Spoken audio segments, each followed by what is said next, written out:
At the most basic level, if you want to add damage to a combo using meter, end in 236C and knock down the opponent with 214BC. This is an easy extra 500 or so damage, and the opponent now has debuff on them regardless of your routing. This will always work in the corner regardless of combo proration, however mid-screen you'll notice that 214BC does not connect. This is purely a spacing or hitbox-hurtbox thing that can be solved by using the third stage A Rekka before 236C. Alternatively, you can use Hydroblading into 236C, which does a little less damage and a little more carry. Now, in the corner, 236C can be used after 6B into Rekkas for your routing, so all of your meterless combo routes work, you just then add 236C to add damage. Pretty simple. When the opponent is frozen, all of Londrekia's EX moves reset the timer on the opponent's freeze state. This allows Londrekia to reposition for Oki using Blossom Sets and projectiles. If a combo route has not already applied debuff, ending a route in 236A 236C can force a freeze state. The most practical application for this is a 200-meter Vorpal strip, which is a great way to make a comeback on a life deficit. You can also use the freeze for setups.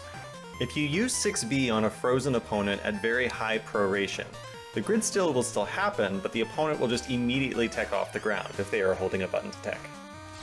I've been covering the combo applications, but of course one main use of 236C is that it's massively plus on block. So you'll be using it to extend pressure, or more specifically, keep yourself safe at the end of a Rekka string. On third stage Rekka hit, an easy confirm is B Rekka, increase A Rekka, 5B2C freeze, and then your ender of choice. As you may be aware, there is always a gap after 4C on block. There are some matchups where Londrekia has no options for baiting horizontal reversals. In those cases, 236C can be used to plug the gap in 4C, although the better option still is to just use CS if it's available. In neutral, the best possible use for 236C is when the opponent already has debuff on them. When the opponent is in debuff, 236C then acts as a full combo laser that cuts through other fireballs, with good reward on hit.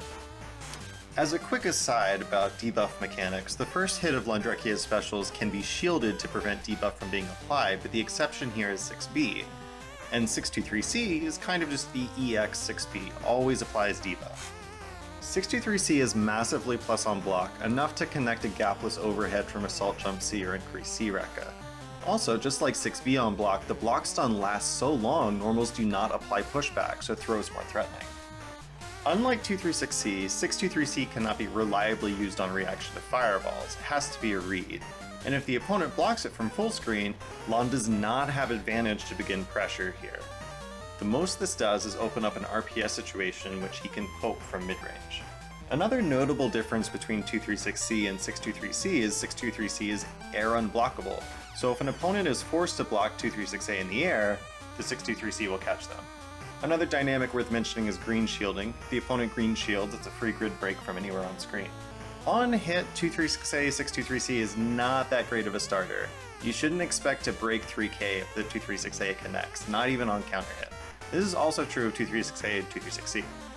However, just like 236C, raw 623C is a much better starter, so aiming for situations where 623C can hit raw on its own is more valuable, and you have plenty of time to run up in 3C for your confirm. A really common place where this is used is after force function to try and chase back tech, which is very tempting, but the opponent can forward tech after eating a force function, and if you fireball here, they'll just punish you for it. So keep that in mind. There is a way to throw fireballs and option select for confirms without having to blow meter every time.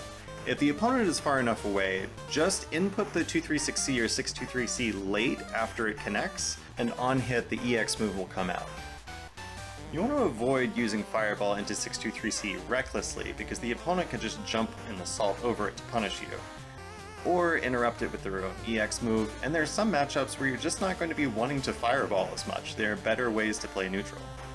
Now let me explain 623C usage and combos. By applying Freeze with it, you can get your once a combo meter steal and keep the opponent frozen in order to reposition for Oki. Using Rekkas into 623C as an OTG is ideal for damage preservation. From better combo starters, you can sideswap into the corner and then Rekka them back into the corner to give yourself more space.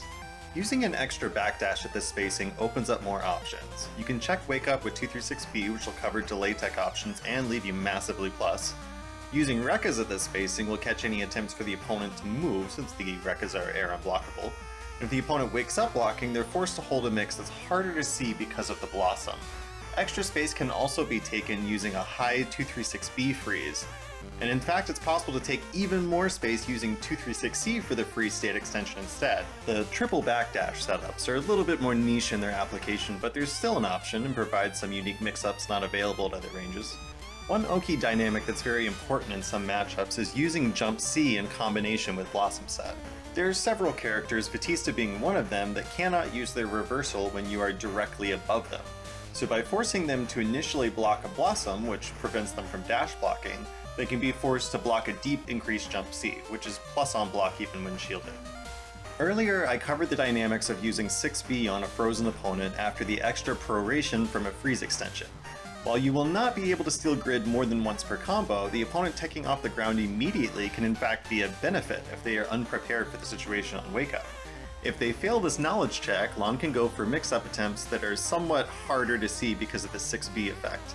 I think it's worth showing the situation if the opponent isn't delay teching consistently, because some of them are pretty hard to see. 22C is the party time EX move that allows Lon to run mix-ups or let the opponent hang themselves if they're antsy in the situation. Just like Londrekia's other special moves, as long as the opponent shields the first hit, debuff won't be applied. But this can be easily mitigated by using 6B at the end of 22C block stun. A typical way to set up 22C is after a Rekka Ender. There are a lot of mix-up permutations, and I won't cover them all here, but feel free to look at the doc in the pins for reference. It's very tempting to run 22C on offense frequently, but keep in mind both the damage lost on a combo ender and the possibility that the opponent will just shield 22C, block your mix-up, and leave you at a significant grid disadvantage. One of the most important ways to use 22C is at a life deficit in order to make a comeback. Maybe you don't have the routing or the meter required for Vorpal Strip, but you have 100 meter for 22C, so maybe you use it to bait CS out of the opponent. That would be ideal.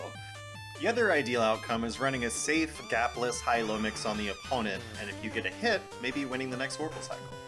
Now, regarding projectile frame data, it's generally minus on block, but it can be neutral on block at further spacings.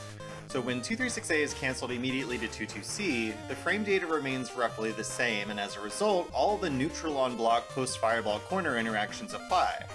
If the opponent respects the threat of 22C, Lon can run multiple mix-ups, so it's a scarier situation than just resetting pressure with 623C. 236A 22C can also be used mid-screen. Lon can leverage this to call out a movement option from the opponent, or just safely take grid if they decide to retreat. There's also the mega meme of using 22C coverage to whiff a veil off right in front of the opponent and boost your concentration rate. Just like his other EX moves, 22C will extend freeze state in combos. This is set up with a high 236B freeze. It can be used to extend a combo state in order to win the Vorpal cycle, and using 6B sets up the quick rise knowledge checks. The practical application in combos usually though is to set up for whiffed veil off during the 22C freeze animation. It can be fully charged in order to link an EX move into IW pretty comfortably. There are additional benefits to fully charging VO, and I'll get to that in a moment, but first, quick note about corner 22A Oki after IW. Setting 22A after IW allows Lon to either meaty with 5A or throw the opponent, and if the opponent gets hit, it's almost 3.6k. If the opponent delays their wake up, the Blossom will hit meaty to check reversal options. I really don't want to get too deep into CVO routing stuff, as this video isn't really aimed at being a combo guide, but to sum up everything that you would need to know about CVO routing, if you have 200 meter, spend 100 meter before popping CVO. If you're not at low health, just Rekka IW. If you're low health in the corner, link 22C to IOX before the opponent touches the ground. If they touch the ground after CVO, you're going to lose a little bit of damage on your route. If you're at high health and don't have 200 meter, just use 623C IW and try to avoid the opponent touching the ground. I find this is a little bit easier to avoid if you use increase A, B, increase C Rekka as your ender. Now, I want to get into an advantage of full charged VO that I mentioned before. When going for a Vorpal Strip, fully charged VO will reduce the passive meter drain. In this first example, without fully charging VO, Lon can use 22C twice before VO pretty much immediately ends.